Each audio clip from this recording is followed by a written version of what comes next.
Crisis económica capitalista de 1929, la alternativa norteamericana, la política de New Deal, la posición de los movimientos obreros y socialistas frente a la crisis. Del Taylorismo a la crisis de 1929. Los Estados Unidos fueron los verdaderos triunfadores de la Primera Guerra Mundial, y se habrían de beneficiar más al término de la misma, así que la pujante economía yanqui se aprestó a enviar capitales y mercancías en una Europa devastada. La economía de los Estados Unidos se había desarrollado con rapidez gracias al estímulo de altos precios de los productos, tanto alimenticios como de algunas materias primas. Así la producción industrial había aumentado en un 37%. El único daño que la guerra provocó a la economía fue la pérdida del comercio con Alemania y Austria. Sin embargo, fue compensada ampliamente con las importantes compras francesas e inglesas. Debido a que los aliados habían consagrado fundamentalmente sus economías, no estaban en condiciones de pagar aquellos suministros con exportaciones y los adquirieron mediante la venta de valores europeos y norteamericanos, y empréstitos con los Estados Unidos. Las deudas de guerra con los Estados Unidos llegaban en 1918 a $7.000 millones, 3.300 millones que se destinaron a la reconstrucción europea. Aquel año los Estados Unidos pasó de ser un país deudor a convertirse en el primer acreedor del mundo. Alrededor de 1925, los Estados Unidos aportaban a la economía mundial más de la mitad del hierro, del carbón, del acero, del cobre, del petróleo y del algodón. Tanto que la población de dicho país no llegaba al 5% del total del mundo, pero esta situación no se debía únicamente a la guerra, pues los Estados Unidos poseían grandes riquezas naturales. Otra ventaja para dicho país es que los norteamericanos adoptaban con rapidez las innovaciones técnicas, y los nuevos métodos de producción en cadena aseguraban un flujo interrumpido de nuevos productos accesibles para todo el mundo. La crisis de 1929, el rostro de la miseria detrás de la riqueza. Al presidente republicano Edward Hoover, que estuvo en la presidencia de 1929 a 1933, le esperaba una amarga realidad que ya tenía algunas manifestaciones desde 1927. Las inversiones de la industria descendían y también la agricultura tuvo grandes problemas que recayeron sobre los campesinos, quienes habían contraído deudas con los bancos, pero los bancos a su vez se habían dedicado a la especulación en la bolsa y la construcción, sustrayendo dinero de las inversiones directas de la producción. Había circulación de rumores sobre fortunas fáciles en la bolsa, y todo el mundo quería jugar sin ver los riesgos. Nadie se preocupaba por averiguar si realmente la cotización de las acciones estaba avalada por la situación económica real. Además de los factores internos, estaba la situación externa, las relaciones comerciales y financieras entre los Estados Unidos y Europa.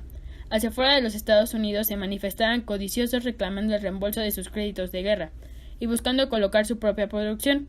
Había dos formas que permitirían a otras naciones pagar los intereses de sus empréstitos: cancelar sus deudas de guerra y comprar producción norteamericana. Una era pagar en oro o con promesas de oro y la otra era pagar con bienes o servicios.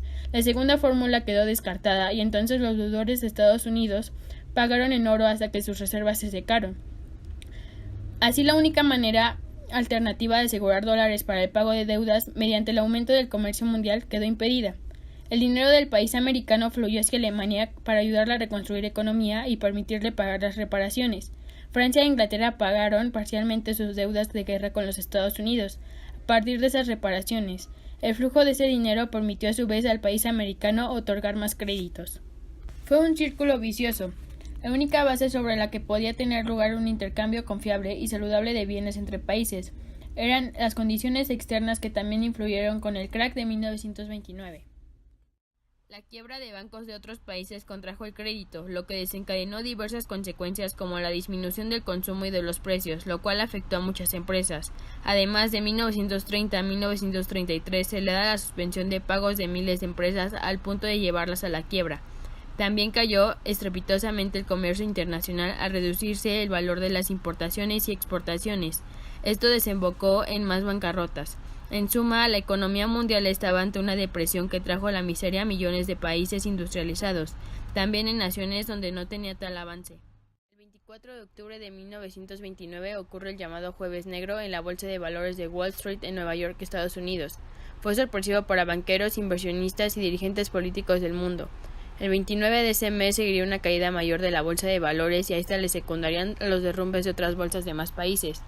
Estas caídas representaban la reducción dramática de los precios de los valores que ahí se cotizaban.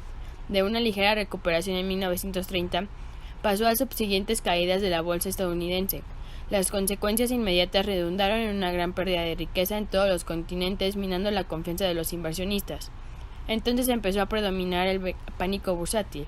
Si las compañías no podían vender acciones o bonos, el crecimiento a mediano y largo plazo se vería reducido considerablemente. El nuevo carácter y las nuevas funciones del Estado quedaron definidas de otra forma a raíz de la Gran Depresión.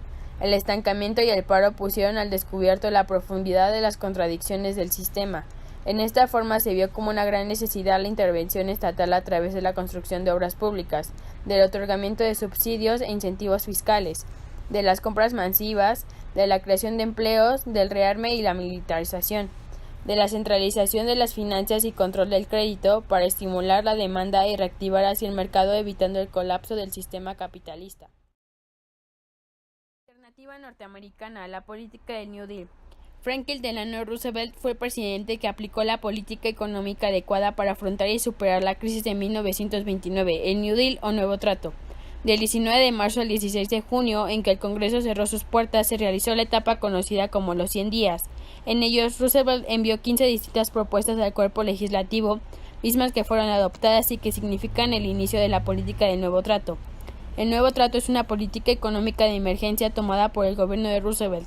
Implica una fuerte intervención estatal en la economía. Roosevelt trató de resolver la crisis que había heredado e hizo mucho para mejorar las peores miserias de la depresión. Como consecuencia de la legislación de los 100 días, las familias granjeras se salvaron de los juicios bancarios de sus tierras, las familias endeudadas de las ciudades de ser arrojadas de sus casas, y en la década de 1930 se encontró trabajo para millones de desempleados en una serie de obras, además de que estudiantes universitarios para continuar su educación. Mediante la política del Nuevo Trato, el gobierno ayudó a grupos sociales que habían sido olvidados y favoreció la sindicalización y combatió el trabajo infantil. Esta política de las reformas que implicaba una mayor intervención estatal en la economía, no solo se aplicó en los Estados Unidos, sino también en países como Francia e Inglaterra, aunque con variantes adecuadas a su propia realidad económica y política. En conclusión, la Gran Depresión o crisis de 1929, o mejor conocida como Jueves Negro, fue una gran catástrofe social causada por poner en práctica simultáneos paradigmas económicos y sociales incompatibles. Asimismo, los remedios contra la depresión se aplicaron con ineptitud y retraso y se necesitó casi una década para que el mensaje fuera asimilado por los políticos. Por lo mismo que hubo reducción de gastos y mucho mayor producción de las compañías, no había gente que pudiera comprar debido al bajo salario que hubo por la mayoría de deudas en los bancos por consecuente al llevarnos a tal crisis. La crisis de los años 30 es muy parecida a la de hoy en día. En los aspectos de la economía y la sociedad hay sensatía y menos industrias y empresas. La crisis está tomando a casi todo el mundo.